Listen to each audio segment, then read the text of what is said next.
Chceme začít? No ale začneme. Tak mám začít? No tak začneme. Já jsem začala minule. No tak co mám říct? Tak potkáme se. Potkáme se. Potkáme se. Potkáme se. Potkáme se u knihy. Tak zdravíme vás všechny u druhé epizody podcastu Potkáme se u knihy. Wow! Popravdě já jsem třeba nečekal, že se dostaneme do tady tohle z toho momentu. Já vůbec, ale jako trošičku, ne, vlastně jako neměli jsme žádný očekávání, podle mě. Ne, my jsme si říkali, že tak super, poslechnu si to 2 lidi, z toho bude moje máma a ona vlastně. Ale nakonec vám to líbilo, což jo, a moc za to děkujeme, protože nám napsalo docela dost lidí a fakt jako si toho hrozně moc vážíme, že se vám to líbilo a teď tohle, takže přesně, protože prostě mělo to jako úspěch a jakože mě to popravdě strašně překvapilo a chceme vám teda ještě jednou moc poděkovat za to, že se na to díváte a taky děkujeme moc za všechny jako víceméně kritiky, protože snažíme se teda všechno zlepšit. Hodně nám chodily stížnosti na zvuk, což se dá pochopit, protože jsme to nahrávali v parku. To úplně jako jinak nejde. To nebylo úplně fresh. Ale jakoby myslíme si, že teďka to teda není o moc, jakože je to o moc lepší, ale pořád máme jeden diktafon a ne každý u sebe, ale třeba se to jednou zlepší. Chcem si koupit taky ty mají mikrofonky. Ano, ty klapky. Ty. Takže bude to zlepšovat pořád. Ano, myslím, ale ze začátku to prostě bude trošku na punk, no. Ale to je asi všechno. Jo, ještě jedna věc. My jsme jakoby v absolutně krásném prostředí momentálně, čeho jste si určitě mohli všimnout. Takže přirozené prostředí tentokrát. Přirozené, ano, knihovna. A ještě jedna věc, teda minulé nám na YouTubeovou epizodu, ne na Spotify, ale na YouTube nám to uteklo. Tady někomu při střihu to uteklo. Já ji nabonzuju. Ona mi brečela pak do telefonu, jo, takže já musím jít, jakože trošku soucítíme, víš co. Ale uteklo nám, kdo měl být jako původně host, ale my jsme se jaksi s tím hostem nějak trošku nepohodli a byla prostě nějaká chyba v komunikaci. Takže tady máme Adri Heinrichovou. Wow! Takže my tě tady vítáme. Teda ano. Jako tady. Jakoby, tohle jste Adri knihovna, nebo jakoby, je to knihovna Jiřího Mahena, ale tady pracuje a je tu jakoby šéfová, že? Je to tak. Vedoucí tady. Máme tady šéfovou knihovny. Tady máme diktafon. Máme tady i její knížku Medovník s pepřem, kterou jste určitě podle mě zaregistrovali, protože musím říct, že to bylo jako velký boom, když vyšla. Ne, myslím si, že nejen kvůli té obálce krásné od Adé Listovky. Já jsem měl v hlavě to Adrianet. A teďka bude vycházet další knížka, kterou já jsem teda dočetl před 20 minutama. A já to jsou... Ne. Ale čtu a už to mám skoro dočtený, já si to nechám jako tak jako k čajíčku si to nechám. Máme šťávu. Máme šťávu. Vychází 3. října. 2. října. To jsem si mohla nastudovat. 2. října a máte se na co těšit, protože zase i jak u Medovníku má absolutně nádhernou obálku. Kterou, jelikož jsem četl v PDF-ku, tak jsem si nemohl pokoukovat po vlastně každé stránce, protože já vždycky, když tu knížku, tak jsem jakože... Prostě fakt jako takhle. Takže tak, ale ta obálka je krásná, už se těším, jak to bude vypadat natisknuté a v knihkupectví a úplně první den si to musím mít ošát. Prostě, to je jasné, absolutně, no. Něco k té obálce, protože ona je jakože dost hustá. Měla si jako, myslím si, že 2 jako přední tvořitelé obálek jako Jan Kedal v Českém rybníčku. Myslím si, že si vychytala jako úplně ty nejlepší. První teda byla Adéla Listovka, u druhé knížky je to Lukáš Vašut. Jaká byla ta práce jako na obálce a tak jako obecně? Čistě Oslovoděk. Oslovoděk a tam se podařilo. Já jsem od Lukáše znala jeho tvorbu vlastně obálek, kde má figury, kde má postavy. A stejně jako na Adélu, vlastně, když jsem ji znala taky z obálek, co dělala pro Františka Kotletu, kde má také postavy, tak jsem si vymyslela na ně oba dva na úplně něco jiného, než normálně dělají. A tak nějak cítila jsem v kostech, že to bude dobrý. A přišla jsem teda za Lukášem, že se mi líbí jeho práce, ale že chci v podstatě něco úplně jiného.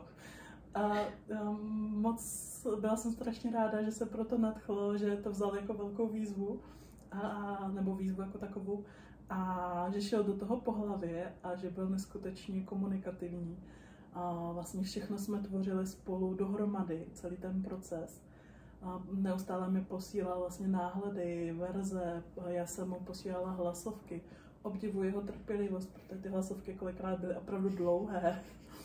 A nebo ke konci jsem mu říkala, že teď je ta fáze, kdy já ho budu milovat a on mi nenávidět, protože jsem mu kritizovala, že třeba má moc hranatý kořen a tak.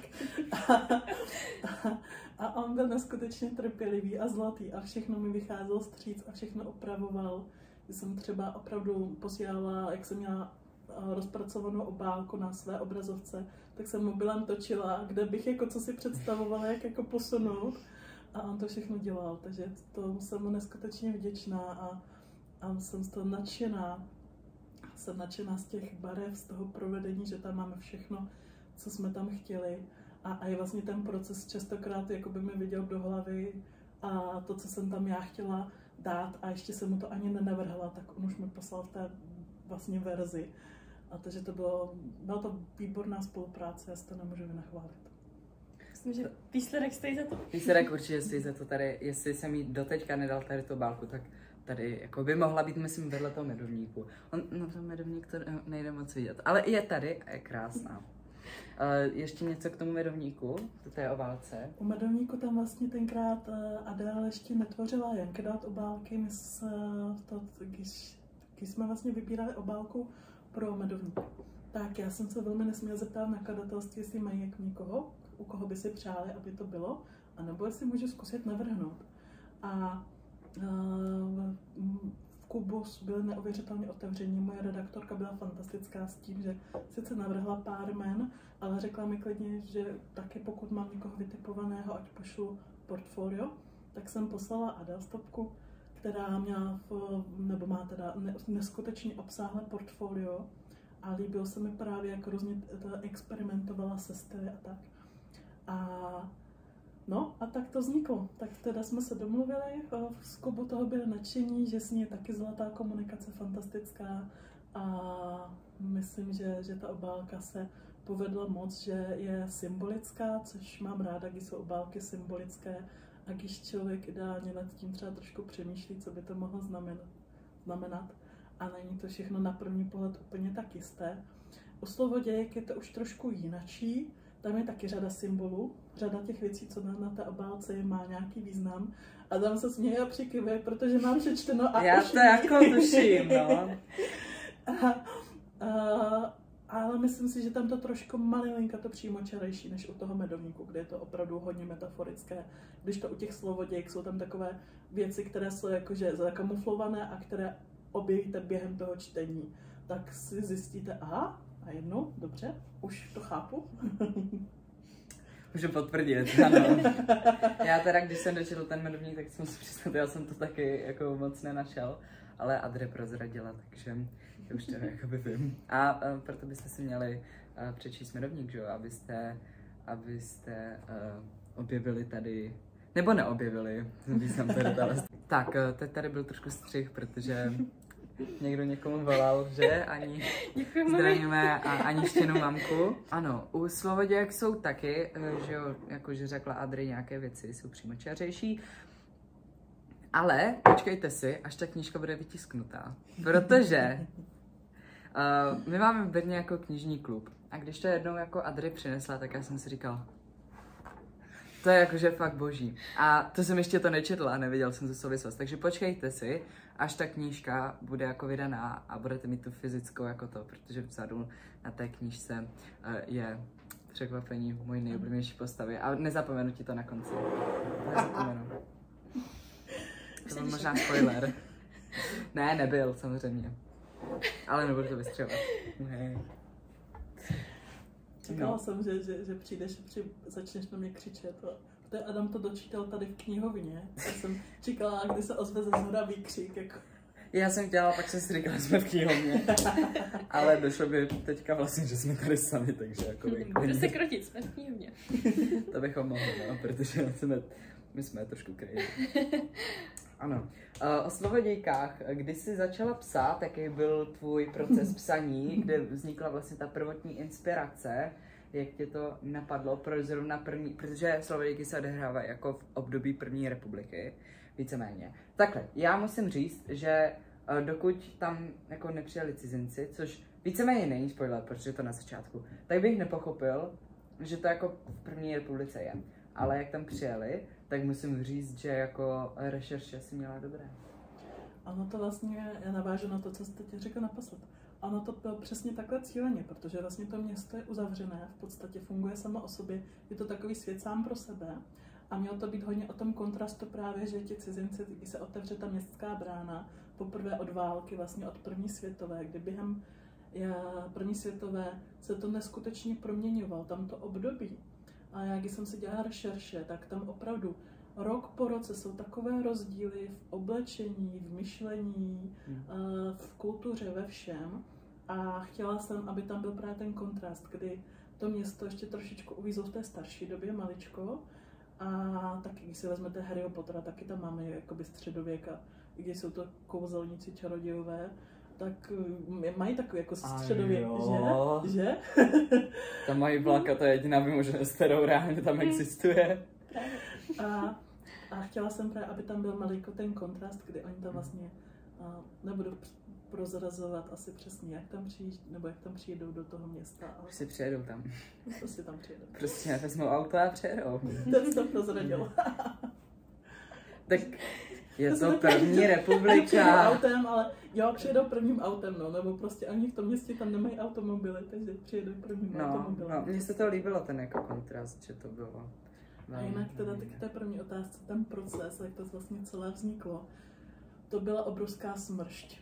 To byla obrovská smršť a byl to velký rozdíl proti Medovníku, který vlastně vznikal sakum prásk 5 let. Tak slovodějky vlastně touhle dobou, loni, ještě neexistoval ani prvotní námět. Vůbec. Ani myslím, že v době, kdy to vyjde, což je toho 2. října, a možná do jako 29. září. Ne, někdy teďka 15. myslím září to vychází. 16. Slovodějky? Ne, slovodějky. Aha, ne, slovodějky, já myslel, že tenhle podcast. Pardon. No a tak vlastně i v té době, kdy slovodějky vychází, ještě neexistoval první námět, nejspíš. A to vzniklo tak, že my jsme teda věděli v Kubu, věděli jsme s Adél, s mojí redaktorkou, že bude druhá knížka. A ona se nadchla, protože zrovna pracuje v knihovně, nebo že jsem v té době čerstvě pracovala v knihovně. A že by se jí líbilo, kdybych napsala něco z prostředí knihovny, aby tam byla trošku secese, nebo první republika, aby to mělo trošku feministický vibe a ještě pár dalších specifik, aby tam byla svérázná babička. A takhle jsme měli takový jako hovor v pátek odpoledne a já jsem mi v pondělí ráno psala, mám pro tebe námět. A nechala jsem to všechno vířit v hlavě a ono se to neskutečně sedlo a vlastně to tak postupně žilo velmi intenzivně u mě v hlavě, mělo mi to platit nájem, si myslím, a ty postavy a odvíjelo se to tak postupně, se to nabalovalo. Věděla jsem, že tam chci odrazit několik témat, které se tam, myslím, velmi přirozeně si našly cestu, jakým způsobem tam zapadnout do toho příběhu. No, takže tak, to byl ten prvotní impuls, kdy někdy v říjnu přibližně jsme se o tom pobavili. A já jsem to pár měsíců nejdřív takhle nechala růst v sobě. Dělala jsem si ty pozvolné rešerše ve stylu, a i třeba, že jsem se, když už jsem se mi nechtělo číst, tak jsem se dívala aspoň na nějaké trošku dobové seriály. Prostě první republika. A k té první republice tak vlastně mně přijde, že má takový punc jakéhosi idealistického období u nás, že se o tom hodně tak mluví, že první republika to bylo krásné období a tak. A mě to sedělo báječně k tomu příběhu. Když jsem viděla, že to bude jako pozdně secesní, ale že v tom městě a do toho bude ta první republika, vlastně ženy tenkrát měly teprve rok u nás volební právo. Jo, a čerstvě po skončení první světové války. Sedělo mi to k tomu, že právě k takovému idealistickému trošku feelingu, takovému jako Light Academy vibe, který ale pod povrchem tam jdou nejhlubší otázky, závažnější témata a postupně to vyplývá na povrch. Si pamatuju, že jak jsme jeli z Humbuku, jsme jeli s Adry spolu, tak mě právě říkala o něčem. Já jsem si říkal, bude dobrý. A je to dobrý. Ale v listopadu, ještě si pamatuje, ani to bylo 20. nějakého listopadu, no. A to si ještě, myslím, ani nepsala, to si mi říkala, ne. Že máš nápad. No. To jsem to ještě nechávala u sebe bydlet v podnájmu v hlavě a zasedla jsem k psaní jako k takovému v lednu. To jsem jako trošičku, hlavně jsem vymazala prolog tenkrát a pak jsme teda měli v únoru, to nevím, co jsem dělala, a v březnu jsme tam měli tragédii v rodině, takže to jsem nepsala a vrátila jsem se k tomu hnedka v dubnu a naběhla jsem intenzivní maraton. Jo, to si pamatuju, jak Adry říkala, no, že jsem teďka musela dopsat 50 stránek během 2 dnů, takže soucítím. To Přeháním a já rád většinou přeháním, ale měla jste jako masakrální celkem. Byla to síla, ale já si myslím, že díky tomu deadlineu, co jsem měla, ten příběh je takový, jaký je. A že možná, kdybych to psala jako v takovém, podobně jak Medovník, třeba během 3 let, takže to nebude zdaleka tak intenzivní a že to nebude tak jako... No, myslím si, díky tomu, že jsem to opravdu psala, že jsem myslela, že u toho vypustím duši, tak se to odrazilo a je to díky tomu ještě daleko lepší, než by to bývalo bylo. Má to atmosféru. Děkuju. Zde musím, že jako fakt jako klobouk dolů, protože za takovou dobu krátkou vlastně jako napsat něco takového, to je úžasný úplně. Děkuju. Jo, jsem strašně ráda. Mám díky tomu asi několik nových šedin, ale jsem za to fakt šťastná. Ale skrýváš je dobře, jako to takový je. Mám mysliovskou image. No. Tak nás by zajímalo, která kniha se ti psala líp, jestli Medovník nebo Slovodějky? Vím, že Slovodějky, tak ono to, nejsem si úplně jistá, jestli to jde porovnávat, protože obě ty knihy jsou úplně diametrálně jiné, odlišné a i ty okolnosti, ze kterých vznikly, jsou úplně diametrálně odlišné. Zatímco Medovník jsem psala takovým způsobem, že jsem třeba 3 měsíce, 4 měsíce na to nesáhla, pak jsem třeba během 2-3 dnů napsala kapitolu 2. Tak o Slovodějk jsem opravdu psala, když jsem k tomu nesedla týden, tak jsem měla výčitky svědomí. A psali se mi asi lehčí, vlada s čem, a zároveň tím, jak to zpracovává trošku složitější témata, tak jsem měla strach, aby se mi to podařilo dostatečně věrohodně zachytit.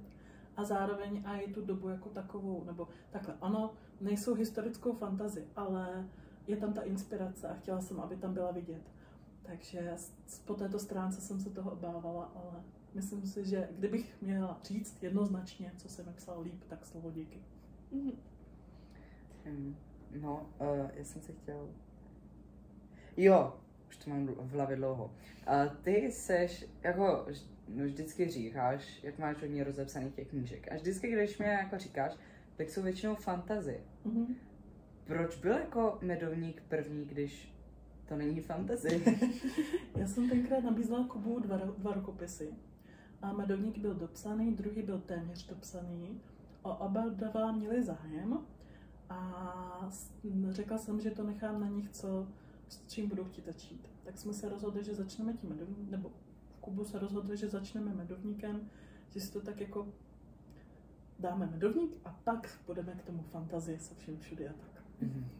A co je teďka něco chystané, nebo takhle, chystá se teďka něco a jestli co, bude to už ta Ejme?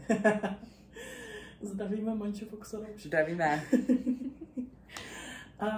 No takhle, ta situace vždycky je trošku komplikovanější, protože prvoautoři, a já jsem v podobné teď situaci jako prvoautor, pardon, angina, tak jsem v podobné situaci jako prvoautor. A vždycky se musí čekat, jak se té knížce daří, aby byla další smlouva, aby byla další kniha. V Kubu se mnou chtějí spolupracovat na dalších knihách, máme celý seznam, si myslím, co by se nám hodilo, co by se nám líbilo, ale záleží, jestli se slovodějky budou číst a jestli se budou líbit. Já myslím, že budou. Určitě. A máš nějakého vyhlídnutého dalšího ilustrátora, nebo jsi už jako usadila s Lukášem? Já bych klidně si toho Lukáše nechal, jako co tak vidím, tak já bych ho nechal třeba. Já mám ještě jednu ilustrátorku, kterou právě k Aimé, kde si myslím, že by její styl neskutečně seděl, ale my budeme hodně přemýšlet, nebo já to budu hodně přemýšlet, nebo i v Kubu já, nejspíš, jaký styl se k Aimé bude hodit. Protože jestli bude další knížka Aimé, což lid si toho žádá, tak bude to dilema, jestli mít na obálce postavy, a v jakém stylu ty postavy, protože vlastně ve všech mých fantazí nejsou úplně 16-17 leté hlavní hrdinky a jsou malinka to starší, 18, 19, 20. A v té Aimé to tak přibližně nějak taky bude. Takže tam budeme i rozhodovat ilustrátora podle toho, jaký styl kresby má, jestli jeho postavy vypadají případně, že jsou mladší, nebo jestli vypadají, že jsou 20 leté, 19 leté a tak. Takže ještě uvidíme. S Lukášem jsem každopádně spokojená a všem ho vřele doporučuju. Myslím si, že už si ho jako AMko nechá. A s Topkou jsem taky spokojená samozřejmě, to ještě musím dodat. To je nějaký doprovodný merch ke slovoděkám, protože k Medovníku, že byly krásné obálky. Záložky, nálepky. Nálepky. Protože k Medovníku byly nádherné nálepky, záložky, svíčka od Abyss Candle byla skvělá, tak jestli nějaký ten lístek byl, přemýšlím, jestli ještě něco. Hrnečky jsem ještě dělala. A ještě šperky, to bylo v takovém velkém boxu, že tam jsem i malovala hrnečky jako ve stylu obálky a šperk vlastně, co je v Medovníku, tak tam byl taková zmenšená verze, jednodušená. No, ke slovodějkám něco málo bude. A chystáme takovou specialitku a nebude toho asi tolik, protože bych se teď ráda víc zaměřila na to, abych mohla knížku odprezentovat na sítích a aby zkrátka o ní mluvila. Tak a opravdu ta výroba toho merče posledně vzala strašně moc času a úsilí.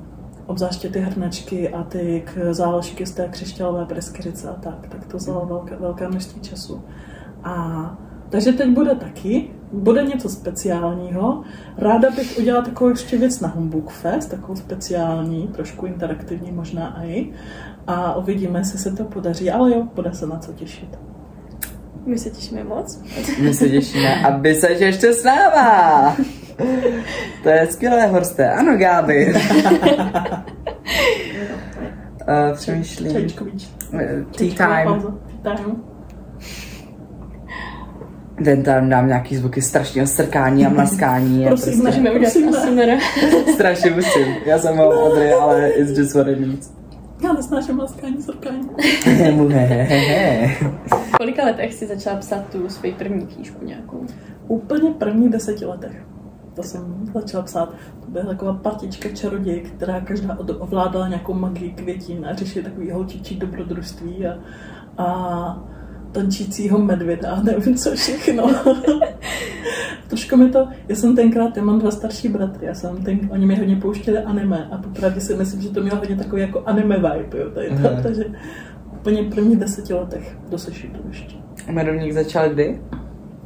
Medovník začal, myslím, před 7 lety, 6 lety, tak nějak. No, 7 to může být už. Tak, to je? Jsem ho psala opravdu dlouho. Když jsem měla první schůzku s mojí redaktorkou, tak se mě zeptala, jak dlouho jsem ho psala. A bylo vidět, že v hlavě dělala propočty, za jak dlouhou dobu jsem schopná napsat knihu, takže...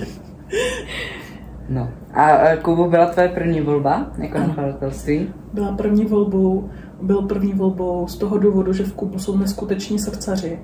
A věděla jsem, že chci k ním už z důvodu, jak na mě působí na svých sociálních sítích A i z toho důvodu, co vydávají, že měli trošku nášlap k té starší Young k literatuře, takže jsem si říkala, že Medovník zkusím tam a že celkově bych se ráda u nich ustájila.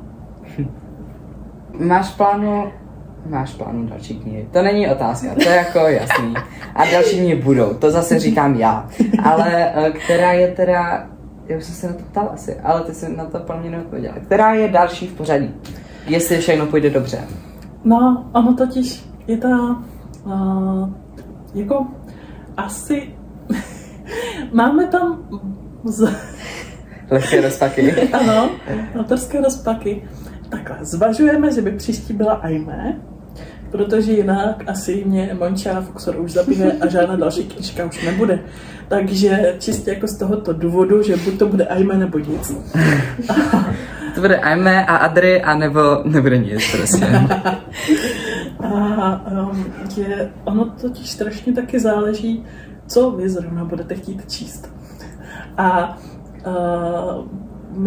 Protože Aimé je poměrně temnější fantazii, má takovou drsnější atmosféru, nepřímo drsnou jako krvelačnou, ale má takovou pochmurnější atmosféru.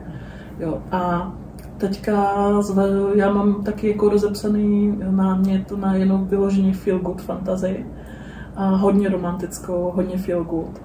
A je taky varianta, že by byla tady toto, nebo je varianta, že by byla moje velmi svérázné fantazii s takovým trošku s takovými trošku divočejšíma erotickýma scénama, které by zase byly už hodně pro starší. A kde jsou antický bohové, je tam současný svět a jsou tam všechny možný monstra, příšery a démoni a všechno. Vypadá si, že jsem pro starší. No, pro hodně starší. Já jsem to původně začala psat jako takovou parodii. Jo. A takovou parodii celkově na příběhy ve stylu, kdy je na začátku hlavní hrdinka nic neumí a přijde k ní týpek a řekne jí, hele, musíš zachránit svět, a ona mu řekne, ale já nic neumím. A on jí řekne, neboj, to zvládneš. A na konci ten svět zachrání, i když nic neumí. A já jsem si řekla, co kdyby to jednou nějaká fakt pokazila. A to není spoiler, protože ono tam k té události dojde jako velmi brzy. Ale řekla jsem si, že by to jako mohla jednou nějaká fakt pokazit a fakt by nemusela ten svět zachránit. No. A to je ta erotiárna? To je ta erotiárna. A tam jsou aj... Aha. Jo. To jsem nečekal. Ano, tam je jako... Já jsem popravdě to psala jako výplach mozku během toho, co jsem psala Medovník. A s tím, že jsem tam psala, co jsem zrovna měla chuť. Jako na jakou scénu jsem zrovna si řekla, tak to si jdu napsat. A nečekala jsem, že se to bude tak strašně líbit, protože jsem to zveřejňovala tenkrát průběžně na internet. A mělo to úplně největší ohlas ze všeho. A ono tam jsou totiž jako docela vážný témata, tam se aj nakousne vlastně domácí zneužívání, vlastně jako manipulace poměrně hodně drsná. A tak, takže není to úplně sranda místama a místama naopak je to totální cynická jízda plná černého humoru a místama teda jsou tam erotické scény, odvážné. To jen tak jako z každého rožku trošku, hej, akože co chceš, máme v jedné knižke. Já jsem ještě z Slovodějky, jako už tady párkrát proběhlo slovo feminismus, protože Slovodějky jsou hodně feministické a je to vlastně, já to asi trošku představím, je to vlastně knížka, nebo řekni nám, o čem jsou Slovodějky vlastně, že to neřekli. Mně by se strašně líbilo, kdybys to řekl ty. Mám to říct? Takže, zapátám v té paměti. Slovodějky se odhrávají ve městě, které je obestavené z tma, je úplně od okolního světa, jak se to řekne? Odstřihnuté. Tak jo, přesně tak. No prostě máme tady autorku, ta je prostě na ta slova jako naše zásobárna. A hlavní hrdince před rokem odehrávající se hlavní ten příběh popraví otce za vlastizradu, protože byl obviněn z toho, že chtěl jako ty brány otevřít vojsku. V té době ještě byla válka? Ano. V té době byla ještě válka, takže první světová. Takže proto má to tam nějaký ten kontext. A do té chvíle byli slovodějci muži, kdy vlastně svými slovy mohli dělat kouzla. Byly vyrytá různá slova, naplněná zlatou mízou, říká se tomu tak? Říká. A díky tomu fungovala magie. Ta magie pramenila v knihovně, která je taková obří, krásná knihovna plná různých knížeček a zákoutí a nechcete se dostat do jejich archivu. A je tam právě i hlavní hrdinka. No a po popravení jejího otce, nikdo si to nedokáže vysvětlit, ale tahle moc slovodějná přešla na ženy. Muži najednou neovládali a prostě fungují ženy. Proč se to stalo? Jak se to vyřeší, prostě všechno můžete najít v knize Slovodějky, tady je obálka. Wow! Zapomněl jsem na něco? Asi nic z toho podstatného. Myslím, že všechno podstatné si řekl. Já bych jenom upravil, že tam možná té přechylení té moci, že vlastně její otec byl nejvyšší slovodějec, který vlastně šéfuje té knihovně. A vlastně právě ti slovodějci jako takový, tak vyhledávají v té knihovně formule, pomocí kterých právě se pak vytváří ty kouzelné předměty. A ten nejvyšší slovodějec má tu moc ještě trošku silnější a má to tam trošku celá na starost. A vlastně během té popravy tak se tam něco semele a už aniž by ten otec zemřel, se u té Amálie, jeho dcery, se objeví teda ta vrchní slovodějská moc z ničeho nic. A nikdo neví proč a vlastně ona hned poté, co byl její otec popraven, tak musí nastoupit do té knihovny, kde v podstatě pracuje pro ty, kteří nechali jejího otce pověsit. A nemá moc na výběr, protože kdyby to neudělala, tak samozřejmě, že její otec je kolaborant, tak na celou její rodinu je pohlíženo velmi přísně a chce očistit to rodinné jméno, má hodně sester, tak chce, aby prostě měli hezký život a aby třeba měli ještě nějakou šanci na budoucnost. Takže se snaží, pracuje pro ty, prostě, kteří nechali jejího otce pověsit, i když se jí samozřejmě to nelíbí, i když ta práce je drsná, tak se snaží, aby je zajistila a aby se postaral o ně. Přesně. A třeba ten otec má tam skrytou pracovnu, kterou by měla objevit. Je tam pak i jedna moje velice oblíbená postava jménem Hugo. Takže na to si počkejte. Prostě Hugo. Hugo je dobrý. Hugo je boží. Děláme fanklub Huga? Jo. Prosím. Právě jak jsme se bavili, já se na to vystaču. Jak jsme se bavili o tom, že jo, otevření toho města, tak právě tam se jako otevřou brány a tam vědou cizinci a právě to období první republiky tam je. A tam jde právě hezky vidět, jak ta společnost je úplně na nic. Úplně zmařená. Jako celkem, že jo, stejná tematika byla i v Barbie. Ano, že jo? To se krásně sešlo, že vlastně těsně poté, co já jsem dopsala Slovodějky, tak asi měsíc na to vlastně přišla do kin Barbie a myslím si, že komu se líbila Barbie a kdo byl překvapený z toho, co se v ní objevilo a jaké proslovy a tak a myšlenky. Tak si myslím, že tomu by se mohly líbit i Slovodějky, protože jsem byla překvapená a že jeden monolog je tam více podobný s jednou částí, co tam má vlastně starostka, co tam promlouvá k Amálii v jedné chvíli, takže to nevím, jestli nebyl spoiler trochu. Ne, nebyl. Nebyl, dobrý. Ona s tím mluvila celkem často. Jo, je pravda, že Anastázie Radová starostka se tam objevuje velmi, velmi často, hnedka jakoby možná, nebudu to říkat, nebudu vám přečtěte si to prostě, přečtěte si to, už si to můžete přezapěnat na Albatros Media za cenu, nevím jakou. Je tam 314 korun na Albatros Media. 314 korun za tady tuhle úžasnou knížku a to se vyplatí. Já můžu prozradit asi to, že Anastázie Radová je mou nejoblíbenější postavou ze všech mých příběhů. Jako úplně? Úplně ze všech. Úplně. Já si myslím, že fakt se stala absolutně nečekaně, protože ona tam není úplně kladná postava. A já většinou, když píšu záporné postavy, tak je potřebuji tak trochu nesnášet, abych je napsala věrohodně. A Což jsem taky jako ze začátku nesnášela, ale pak najednou, když jsem se do ní víc vcítila, když jsem víc pochopila tu její situaci a toto, tak jsem si strašně zamilovala. To já mám toho Huga. Chápu. Ale Hugo je dobrý. Hugo je moc dobrý. Jinak, jo, to je novinka, kterou jsem vám chtěla říct. Dneska, kdy to natáčíme, 6. září, vyšel program Humbug Festu. A nás všechny 3 tam samozřejmě můžete potkat. Humbug Fest se odehrává 14. října, takže víceméně za necelý měsíc, kdy už to vychází.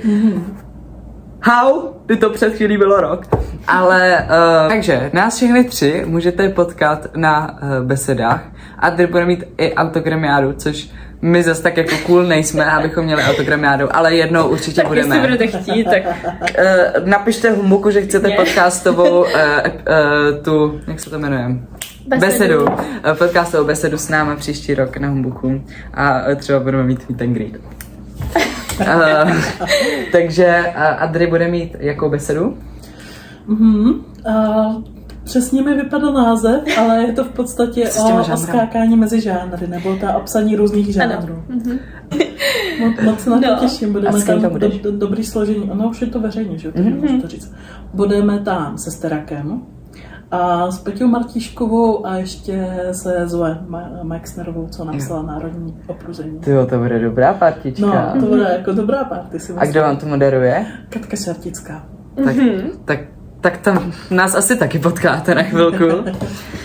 Nevím, jestli se to nekryje. Nevím, jestli se to nekryje. Ale určitě tam aspoň na 5 minut půjdeme. Určitě. Protože já chci vzít velkou... To je jedno, to bude všechno na Humbuku, prostě překvapení, jo? To bude... Takže, kde bude Anička? Takže, já budu na ambasadoří besedě Co na to knihomolové. Je to vlastně jako podobný princip, jak Co na to Češi, vlastně jako úplně stejný, ale je to vlastně Co na to knihomolové. Takže tam můžete vidět nejenom mě, ale vlastně ještě pár dalších ambasadorů. Jak to budeš ty, Adame? Já jsem se čekala,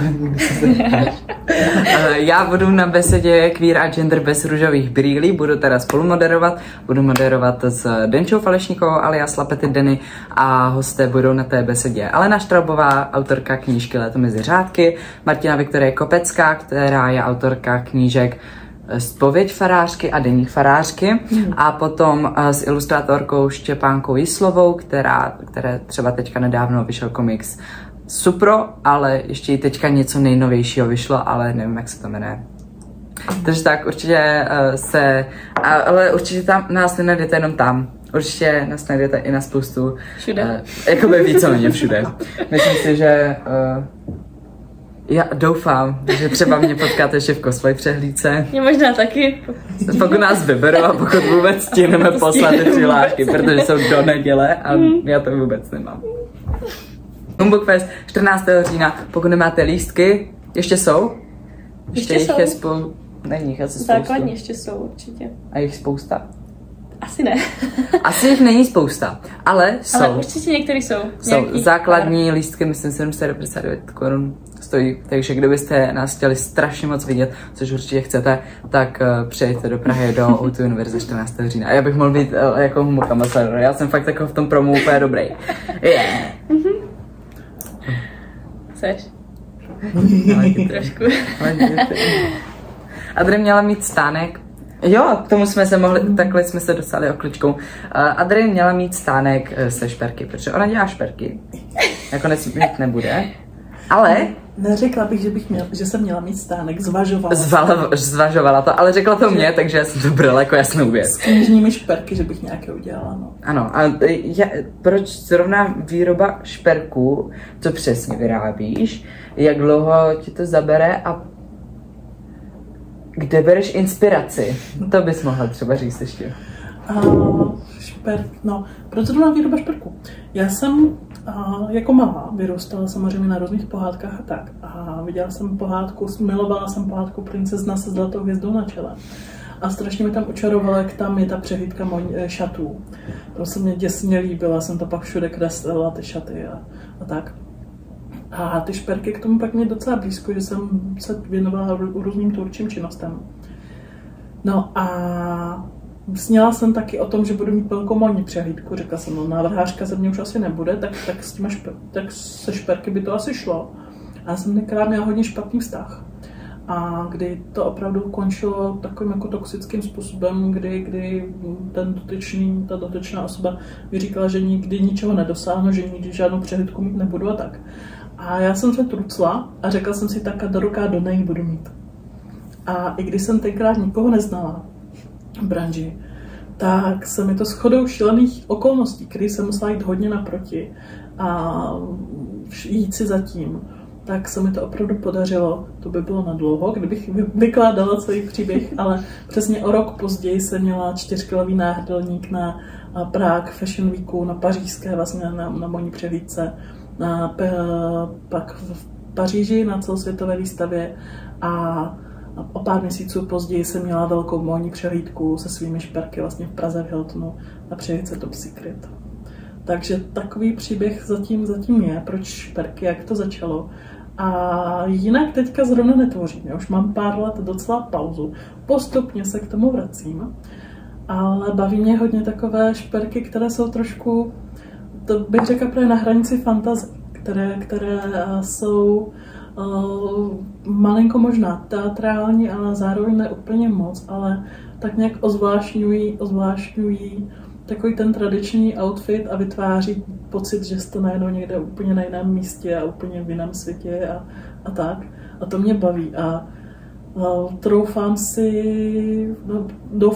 doufám, že se k tomu někdy vrátím a že se budu dělat ty velké šperkové topy, jak tomu říkáme. A zatím teda tak nesměle se jenom vracím, že dělám nějaké drobnosti, tak aktuálně. Jenom Adry dělá takové perlové přes ramena, takhle perličky krásné, hezké. Něco dalšího ještě děláš na ramena? Dělám všechno možné a ony ty perlové právě už asi dělat nebudu. Zvažuju, že já jsem totiž dělala takhle vestu, vlastně to měla Monča taky v tom videoklipu, taky tam měla Monča Foxorouš, co natáčeli Krutého prince, taky měla na sobě. A ráda bych šla víc asi tady tím směrem. A už ty perly nejsem si jistá, nějakým způsobem mi tam budou kompletovat, ale hledám něco mezi, no. Něco tak jako trošku teď aktuálně hledám svůj styl. Tak na to najdeš. Budeme doufat, protože ty šperky mám fakt adresní. Máš nějaký Instagram nebo stránku? Mám, ale je mrtvej. Já právě ta vize je taková, že bych ráda vytvářela ty šperky přímo ke svým knížkám. Takže vlastně jak Aimé, tak je náhrdelník, který jste, myslím loni jste ho na mě mohli aj vidět na Humbug Festu. A Královská zahrada, protože tam je vlastně velká romantická linka přímo s králem. A to asi můžu prozradit, tam je to poměrně jako jasný od začátku. Aimé je vlastně asi jako nejromantičtější kniha ze všech mých příběhů. Tak I jsi medovník? Tak medovník je takový jako, má tam romantiku, ale řekněme trošku specifickou. Nebudem spoilerovat, ale taky ten jako konec vás překvapí se. To jsem ráda. No a Aimé má hodně jinou dynamiku, hodně jiný styl romantické linky. A řekla bych, že asi je to opravdu moje nejromantičtější jako kniha ze všech, protože tam, kde třeba mám ty erotické scény, tam ani nejde o tu lásku jako takovou, ale spíš o tu osudovou přitažlivost. A teďka třeba ve Slovodíkách mám taky romantiku. Mám tam, o tom bych možná mohli něco říct, mohli. Že tam mám romantickou linku. Vlastně jsou tam 2 dokonce. To asi taky můžeme prozradit. A Adam přemýšlí. Hele, tam vášnivé tango, to je všechno, co potřebujete vidět. A jakože skvělý. Hot. To jsem moc ráda. Já musím prozradit, že já vlastně v době, kdy jsem začala psát, nebo viděla jsem, že budu psát Slovodíky, jsem se přestěhovala. A shodou okolností jsem se přestěhovala přímo do bytu k lektorce argentinského tanga. Takže já jsem měla konzultaci jako ob 2 zdi. A A mám z toho velkou radost, no. Myslím, že se to podařilo. Jaký je? Mě by strašně zajímalo, jak se vám líbila romantická. Je to nemám ještě dočtený, ale mě se to strašně líbilo. Já jsem na tu romantiku hrozně moc, ale fakt, že strašně. A jak mi se no, líbilo. prostě Ten Arthur. sám budu povídat, reálně nečte ani Renegáty kvůli tomu, že je tam málo romantiky. Mně se líbila moc a podle popisu, jak se jmenovala křestním jménem, prosím? Artura. Podle, jako, já mu říkám Zlatonka, někdy Zlatoň, protože on se jmenuje Artur Zlatý. Takže já jsem, jako řekl bych, že jsi to napsala ty, protože já si myslím, že jakože protože ty jsi nějak dávala, nevím, na Instagramu nějakou tu debatu, že jak jsi byla v té Vídni, prostě nějaký a já jsem si ho představoval. Já jsem si ho představoval jako toho prostě Artura, taky takový vídeňský bůh, který potřebuje oheň. V noci prostě. Andris tam s mamkou prostě někde jsou taky. To je trošku out of context. To bylo strašně out of context. Co mi nemají na sociálních sítích. Jako vy to nepochopíte, ale prostě byl tam jeden story time a prostě mě hrozně připomínal. A jakože mě ta romantická linka hrozně k tobě sedla. Jen jsem chtěla říct jako tím. Že já nevím prostě. Já nevím, ale takhle si jako představuju romantickou linku od tebe. Jako každý autor, že má to nějak specifické a takhle to vidím jako u tebe. Já nevím proč, ale prostě mě to sedlo k tobě. Děkuju. Já musím asi dodat pro kontext radši, že je úplně zase jiná než Medovníku, ta romantická linka. A ono to možná bude tím, že já jsem si Artura Zlatého trošku napsala jako svého dreamboye.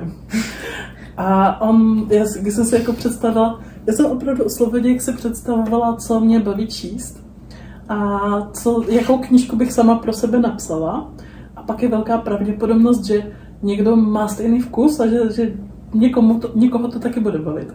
A mě baví číst knížky, které jsou vtipný, které jsou romantický a které jsou chytrý.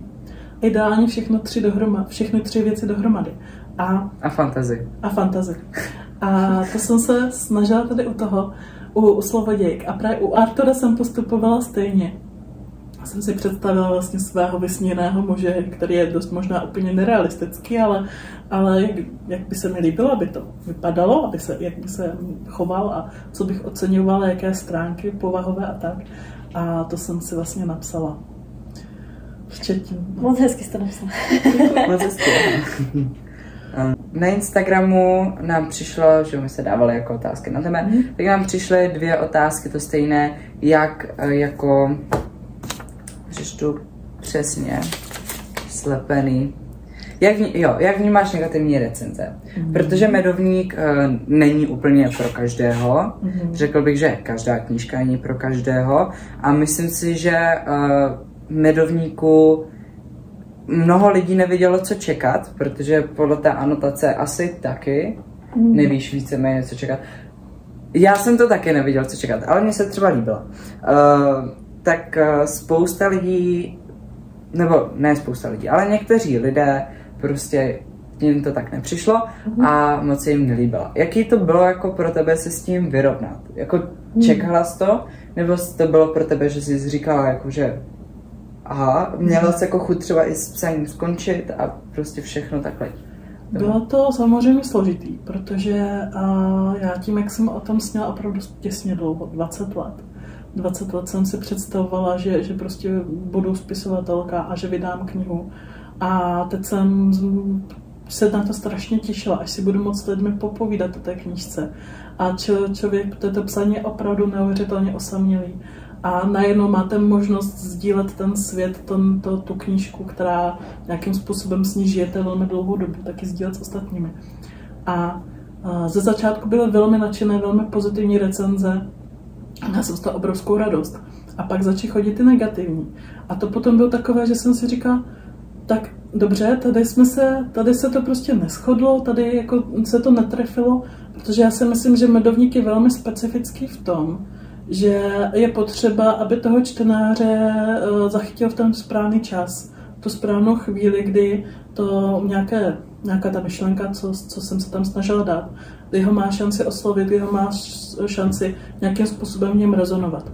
A pokud se tak nestane, pokud prostě ten čas se mine, tak věřím tomu, že prostě tomu člověkovi to opravdu nesedne. A v momentě, kdy začí chodit ty negativní recenze, tak já jsem byla taková, že jsem pořád čekala, kdy se s jakým dalším čtenářem se shodneme. A teď jsem hltala ty recenze, protože jsem čekala, tak přece tady už to, jako třeba tady už jako budeme na té stejné vlně a tak. A bylo tam potom, ono samozřejmě, i když vám třeba přijde 10 nadšených reakcí, když mi chodili do zpráv nadšené reakce a psali mi lidi, že jim opravdu, že se do toho nasmáli, že je to, že prožili něco podobného, takže se jim to strašně líbilo a tak vždycky, když je nějaká jeden výrazný hlas negativní, tak to člověkovi daleko silněji rezonuje. Takže po téhleté stránce to bylo hodně náročné. Já jsem navíc si v té době procházela opravdu velmi náročnou s osobní zkouškou, kdy jsem měla velmi bylo to zkrátka těžké na všech stránkách, na všech frontách. Tak. A bylo toho hodně na mě. To léto obzvlášť, to bylo takové jako drsnější. Pak se to nějakým způsobem začalo sedat. A začal jsem si víc uvědomovat, že opravdu je důležité, aby aby ten člověk měl stejný smysl pro humor.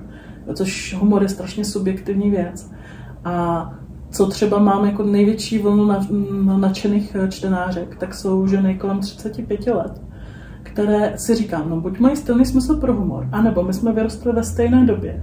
A může se stát, že máme jako velmi podobný smysl pro humor skrz to, v čem jsme vyrostli. A nebo třeba už mají za sebou taky nějaké životní trable a tohoto rázu. A tak se tomu byli schopni zasmát. Nebo po této stránce je to pobavilo, že věděli, jaké to je. Takže bylo to náročné. To je asi stručná odpověď. Bylo to náročné. Ale jak říkám, jak si i ty řekl, medovník není pro každého a tak je potřeba to brát. Já něco bych tam upravila, ale celkově jsem ráda, že vyšel a myslím si, že jednou ještě budu o něco raději. To bylo hezké. To bylo moc pěkné. To byl úplně tady epilog. Ne, to tak si tomu říkám. Prostě, že říkat, tak to samozřejmě nemusíš, ale je nějaká jako recenze, kterou máš jako v hlavě, kdy si prostě jako říkáš, že to nebylo úplně čistě jako objektivní, ta kritika, ale že to bylo fakt jako, že jsi řekla, tak si potřeboval někdo rejpnout. Klidně jako nemusíš zmiňovat člověka, ale třeba něco konkrétního, co? Nebudu zmiňovat, ale něco takového by se našlo. Hlavně, co mě mrzelo, bylo, že vzniklo několik pomluv, které se prezentovaly ve veřejném prostoru jako dané věci, dané informace. Třeba jsem narazila na to, že údajně jsem vůbec nepřijímala názory BET, což není pravda. Měla jsem hodně BET a velmi jsem na to dávala. A opravdu při přepisování medovníku jsem si vzala všechny ty poznámky, zdala jsem je všechny dohromady a snažila jsem se odrazit co nejvíc těch poznámek. Jestli jsem něco Dianem, 1, 2, 3 věci tam třeba nechala z nějakého důvodu. Ale opravdu jsem v tom byla velmi svědomitá a toho mě strašně mrzelo, že jako vznikaly takovéhle informace, které se samozřejmě velmi rychle rozšíří a vzniknou z toho nějaké pokřivené úhly pohledu a tak. No. Takže jinak samozřejmě každý má právo na názor, ale záleží taky, si myslím, bylo by fajn, kdyby celkově jsme se na sítích k sobě chovali tak, jak se k sobě chováme i v reálném životě, kdy si prostě, když spolu mluvíme, taky se třeba snažíme být trošku taktní, nebo snažíme se prostě s tím člověkovi, když mu řekneme, hlavně líbí si mi to, co teďka děláš, ale řekneme mu to tak, si myslím, trošku takovou formou, že kdybychom té formy se drželi i na sítích, tak si myslím, že by nám tam bylo líp. Já bych dal takový ten bouncing sound, jak tady kým že boing, boing, boing, boing, boing. Tak to by tam nebylo nic jiného. To bylo odlehčení toho samozřejmě tématu. Tak intervuje nás, jo, tak počkej. Jo. Obrátíme si. Teďka to je velká role, já jsem tady natěšen. Takže kdybyste tady měli vypíchnout každý 1 až 3 věci, co se vám ve Slovodíkách zatím nejvíc líbí, co by to bylo? 3, 2, 1, teď. Hugo, romantika a knihovna. A mi vzala Huga. Takže, feminismus. Hugo, já se ho tam dám. A prales v knihovně. A to je mini spoiler. Ale takový hezký spoiler.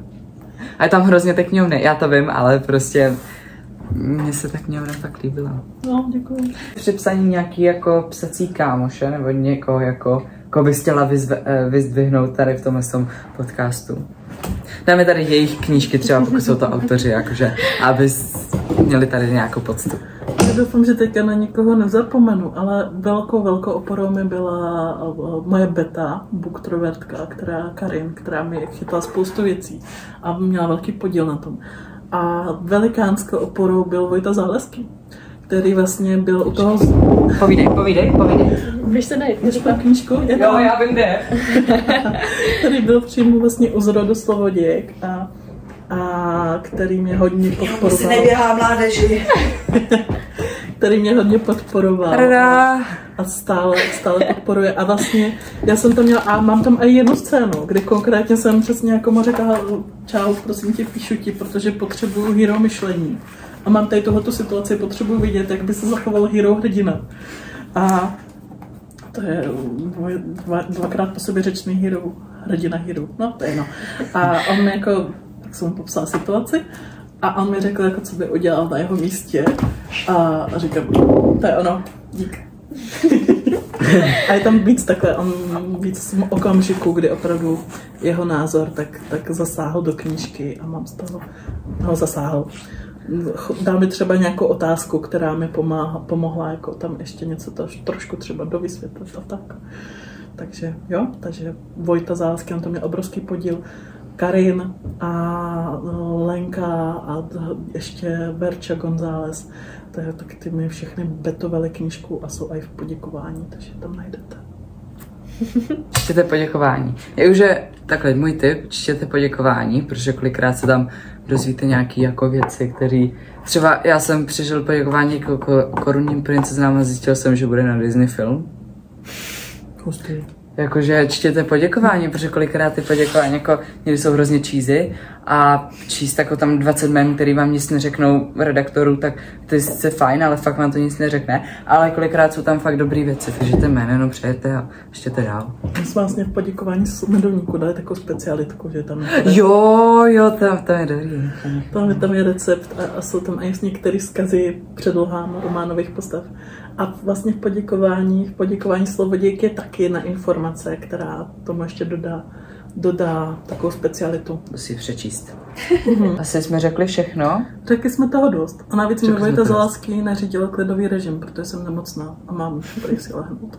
A navíc mám si dneska stream. Jo, tady nás hodně obětuje. Já bych řekl, že dneska je stream, ale jako když už se na to díváte, tak asi už žádný stream nebude uložený. My jsme ho zrušili. Možná, až se na to budete dívat, tak skutečně bude, protože my jsme on se pořád posouval. On měl být včera, měl být dneska.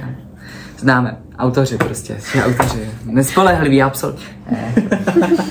Každopádně pojď to schováme. Pojď chvilku slávy měl. Takže opět tady máme tip epizody. Tada!